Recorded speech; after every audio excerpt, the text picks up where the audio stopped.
Olá, é com muita alegria que iniciamos mais um programa Sobriedade Sim. E nós queremos entrar na sua casa, no seu lar, para levar uma mensagem da Pastoral da Sobriedade. Uma mensagem que a gente espera que ajude você a enfrentar os problemas que são colocados no dia a dia de toda a família. Né? E a Pastoral da Sobriedade tenta ajudar as famílias a viverem em sobriedade. Né? E para isso, nós temos o nosso programa. Como sempre, um convidado especial, que é parte integrante fundamental do programa, Dom Irineu Danilon, que é o nosso bispo assessor da Pastoral da Sobriedade. Tudo bem, Dom Irineu? Tudo bem, sempre Saúde. melhor do que mereço. Saúde boa. Boa. E agora estou folgado, como diz o Piracicaba, estou folgado, porque terminei meu tempo de bispo titular e a gente está assim, mais disponível para a Pastoral da Sobriedade quando Deus permitir. Mas se eu ficar falando isso aí, o senhor não sabe como alegra o pessoal da Pastoral da Sobriedade, viu? Porque sabendo que o senhor está com tempo disponível, o senhor vai ver só. Mas não fique independente de mim e cria outra. Mas o senhor, como tem sempre se colocado à disposição, tenho certeza que vai estar mais presente aí nos grupos, nos cursos de capacitação, de formação, nos encontros da Pastoral da Sobriedade. Né? Nesse programa, nós recebemos novamente, né, a visita do Aguinaldo, que é o agente da Pastoral da Sobriedade de Presidente Prudente.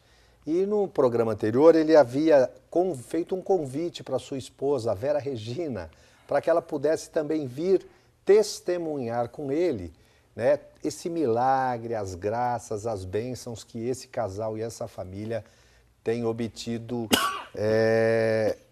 com a sua participação na Pastoral da Sobriedade. Então, primeiro, Vera, você.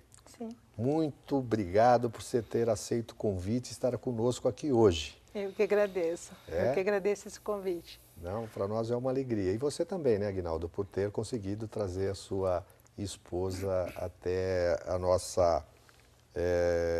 até o nosso programa aqui da Pastoral da Sobriedade, programa Sobriedade Sim. O Aguinaldo, ele fez um relato da sua vida, né, da sua história de vida como alcoolista e como ele chegou na Pastoral da Sobriedade, né? Mas antes até de chegar na Pastoral da Sobriedade, a Vera chegou na sua vida, né, Vera? Como é que foi isso? Fala primeiro como é que você conheceu o Aguinaldo.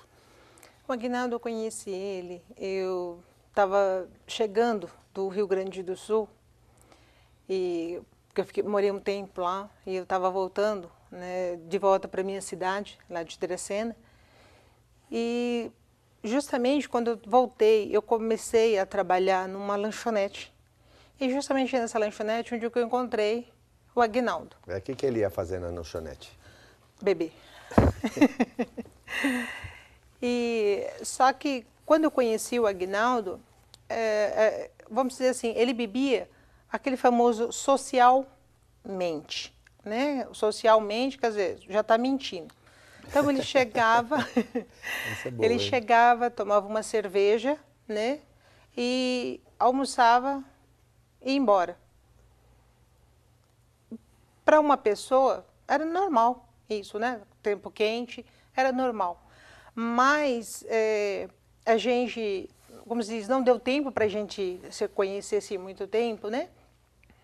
Porque nós namoramos assim muito tempo, 3 meses de namoro e 4 meses a gente casou.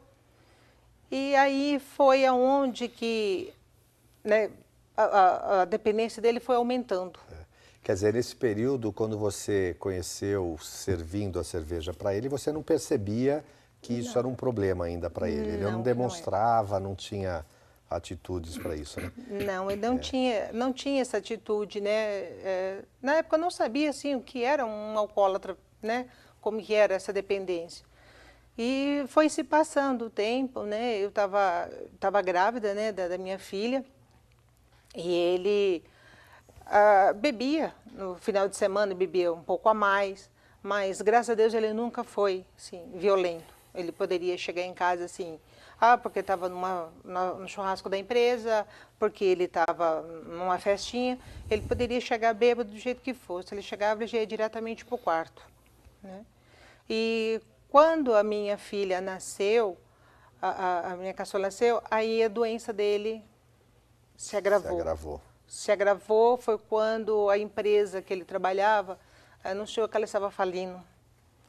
Aí sim que agravou realmente a doença dele, porque aí ele conseguiu, se ele estava no meio da fossa, ele já passou do meio da Agora, fossa. Aguinaldo, fala um pouquinho, aproveitando esse gancho aí, né? Que são fatos que acontecem na vida de todas as pessoas, de repente você tem um emprego, a empresa tem problema, e aí você, até por fato de estar com uma família, com uma filha nova, isso te impactou muito? E Sim. isso foi para você, assim, uma forma de acabar se bebendo ainda mais? Sim. Foi um impacto terrível na minha vida na época, né? Que num dia eu tinha um emprego numa empresa da qual eu já trabalhava há 13 anos, né? E no dia seguinte já não tinha mais nada, né? Inclusive, né, como a empresa fechou, parou, né? Não tinha nem o dinheiro ali de imediato para receber, né? Aí ali acabou tudo, né? Aí eu afundei mesmo de vez. Aí eu bebia dia e noite, né? Bebia o tempo todo, né? Estava o tempo todo bebendo, né? Olha, Dona, é interessante isso, e infelizmente, essa é uma realidade que é muito comum, principalmente nesse momento da economia brasileira, né? De repente, o desemprego, que não é um problema individual, é um problema coletivo, mas acaba levando consequências para a vida do indivíduo, né? E a gente tem que estar preparado também para enfrentar essas adversidades, né? Mas quem para pensar um pouquinho, diz assim, eu já estou sem emprego, então agora eu vou, digamos, compensar na bebida. Bebida gasta também, né? Eu não sei, de onde que vem essa... É uma desculpinha de muleta, né? Desculpa de aleijada é muleta. Agora que eu estou sem emprego, eu vou beber mais. E quanto custa beber mais, né? Então, Por que você se serve dessa...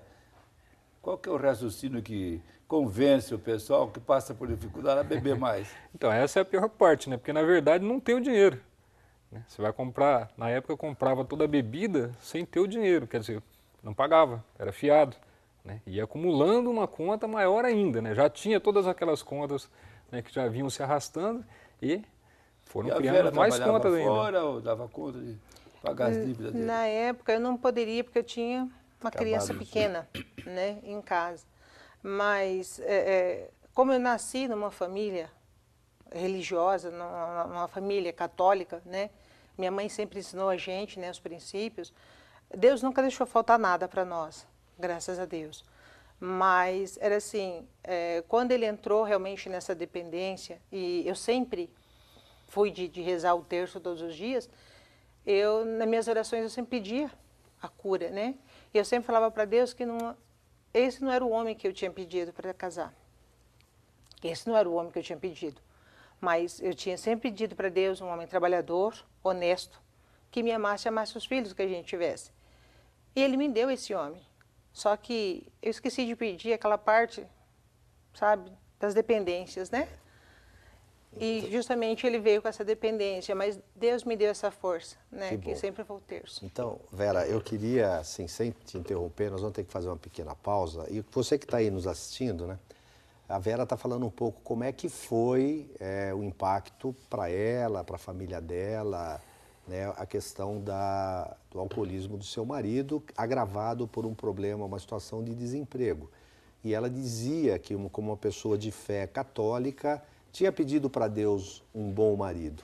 Ele tinha vindo, né? E a dependência não estava um pouco nessa programação. Mas daqui a pouco ela vai falar como é que ela conseguiu forças e ajudar o Aguinaldo a sair dessa. Fique aí que ela vai continuar contando a sua história. Um minutinho só.